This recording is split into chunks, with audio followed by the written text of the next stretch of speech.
Today we're going to show you how to cook with gas in the Delivita Flow. The Flow is a dual fuel oven, but gas is the simplest and most convenient way to get your oven up to cooking temperature. It gives you precise heat control, a quick start up, and makes cooking pizza incredibly easy.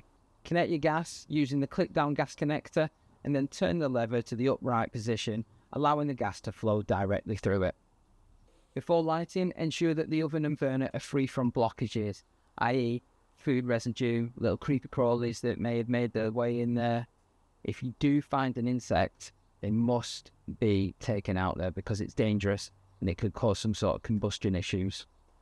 From the off position, depress the control knob and hold it for 10 seconds. This will allow gas to flow to the pilot light, then turn the control knob anti-clockwise to the spark illustration. Hold and then turn to the min logo. The pilot should now light. If not, repeat the process. Continue to hold the control knob in for about a further 10 seconds and then release. If you can't light the oven, consult the manual for troubleshooting methods like performing leak tests. Turn the heat to max and let the oven heat up. The temperature of the pizza stone is particularly important when cooking a pizza. Use an infrared thermometer to check the surface.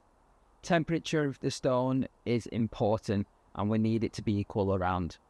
For pizza, we're looking for a stone temperature of around 350 to 400 degrees C, depending on the style of pizza you're cooking and the result you're looking for. Make sure you check the temperature across the cooking surface rather than relying on just one particular spot. But once the stone's at temperature, you're ready to cook.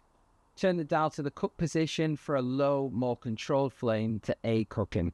Launch your pizza onto the stone and keep an eye on the crust as it begins to bake. Turning regularly, making sure that it cooks evenly throughout. Thanks for watching and happy cooking.